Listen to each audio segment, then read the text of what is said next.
Swap this side and इस video में हम डिस्कस करने वाले हैं about the topic clostridium botulinum. Clostridium botulinum जो है माइक्रोबायोलॉजी का topic bacteria. So without any delay let's get started. तो क्लॉस्ट्रीडियम बोट्यूलिनम इसकी मॉर्फोलॉजी देखते हैं। सबसे पहले हमें बैक्टीरिया का मॉर्फोलॉजी हमको सीक्वेंस में देखना है कि सबसे पहले हम बैक्टीरिया जो है उसकी डिटेल देखेंगे, दिखने में कैसा है वो।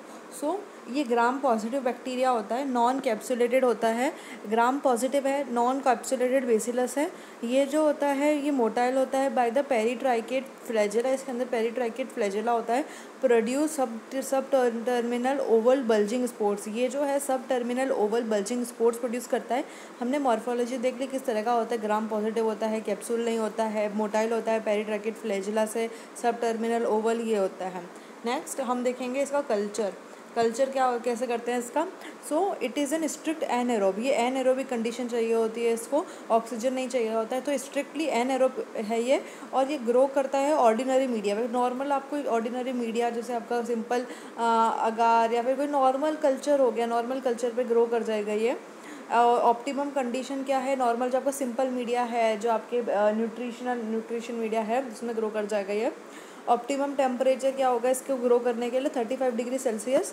कॉमनली यूज़ मीडिया जो होता है कौन सा यूज़ हो गया, जैसे ब्लड अगार यूज़ कर सकते हैं हम इसको ग्रो करने के लिए।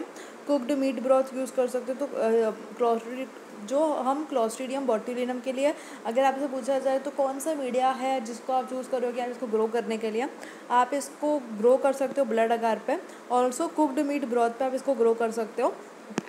अगर हम इसको रेजिस्टेंस देखें इसका, सो इट इज़ रेजिस्टेंस। तो जो इसके स्पोर्स होते हैं, द स्पोर्स जो हैं वो इसके हाईली रेजिस्टेंट होते हैं। एंड वो क्योंकि वो हाईली रेजिस्टेंट है वो काफ़ी, दैट मीन्स वो विदस्टैंड कर सकते हैं हीट को। बहुत घंटों तक जो हीट आ रही है उसको विदस्टैंड करके रख सकते हैं वो रेजिस्टेंट होते हैं रेडिएशन के लिए। They are resistant to radiation. Seeing the classification क्या होता है इसका, तो 8 टाइप्स होते हैं इसके। क्लॉस्ट्रीडियम बोट्यूलिनम के क्लासीफाई करो तो 8 टाइप्स होते हैं, that is A B C1 C2 D E F and G। कितने टाइप के क्लॉस्ट्रीडियम बोट्यूलिनम को क्लासिफिकेशन करेंगे हम, A B C1 C2 D E F G। So that is classification. Further moving from classification अब हम देखेंगे toxins. So basically ये जो क्लॉस्ट्रीडियम बोट्यूलिनम बैक्टीरिया है ये पावरफुल एक्सोटॉक्सिन बनाता है। याद रखिएगा एक्सोटॉक्सिन। सो ये फॉर्म करता है एक पावरफुल एक्सोटॉक्सिन। ये प्रोड्यूस होता है इंट्रासेल्युलरली और अपियर होता है एक medium, appear in the medium on autolysis of the cells. Once the cell got autolysis, cell का खुद का लाइसिस हो जाता है तभी आपको देखने को मिलता है it is produce intracellular in appears in the medium. जैसे मतलब सपोज बैक्टीरिया है, खुद को बोलते हैं ना, खुद bacteria just got killed itself, खुद का प्रोड्यूस करता है इंट्रासेल्युलरली एक बनाता है और मीडियम में and appears in the medium on autolysis of the cells. Once the bacterial cell there is autolysis of the bacterial cell it appears.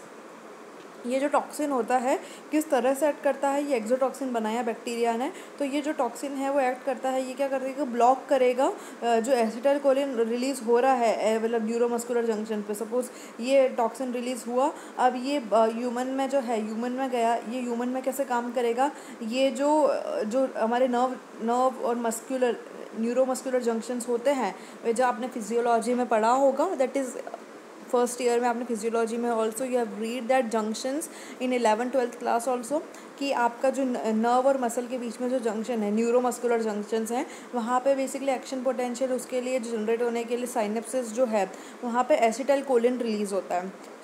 तो ये जो टॉक्सिन क्या करता है, ये वहाँ पे एसिटाइलकोलिन रिलीज़ ही नहीं होने देगा, तो बेसिकली आपका एक्शन पोटेंशियल ही जनरेट नहीं हो पाएगा। So the toxin act by blocking the production of release, या तो ये ब्लॉक करेगा प्रोडक्शन को या रिलीज़ मतलब नहीं होने देगा एसिटाइलकोलिन को साइनेप्स पे और न्यूरोमस्कुलर जंक्शंस पे।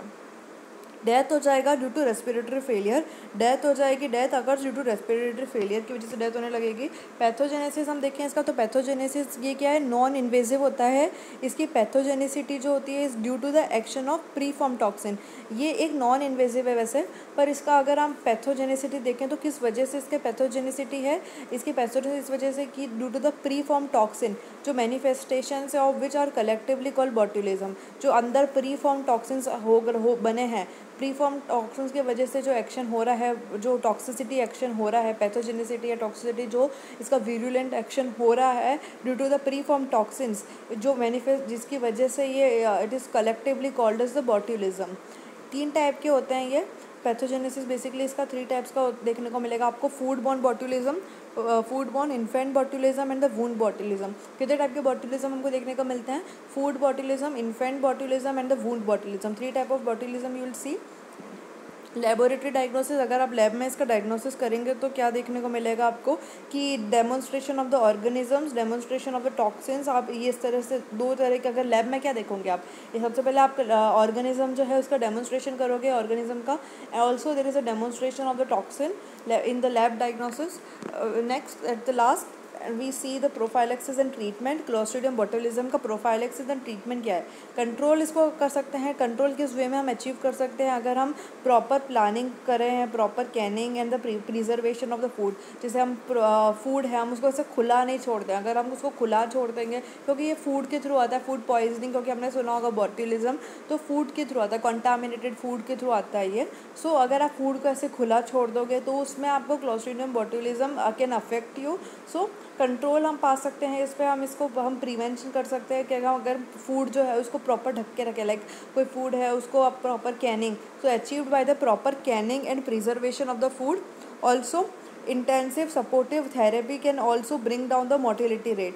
अगर आप इंटेंसिव सपोर्टिव थेरेपी करोगे दैट इट्स कैन ऑल्सो में bring down the mortality rate, जो उससे भी मोर्टेलिटी रेट जो है इट कैन कम हो सकती है।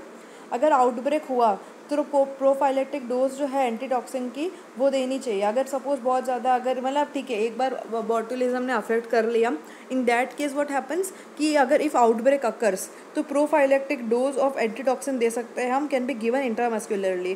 तो जो एंटीटॉक्सिन है क्लोस्ट्रीडियम बॉटुलिज्म के अगेंस्ट, तो वो आप इंट्रामस्कुलरली दे सकते हो एंटीटॉक्सिन उसकी, to all who have consume the suspected food. मतलब किसी ने खराब खाना या ऐसे दैट कंटामिनेटेड फूड खा लिया which containing the clostridium botulism, and in that case या तो आप the best option is that you just keep prevention is और ऑलवेज बेटर देन क्योर।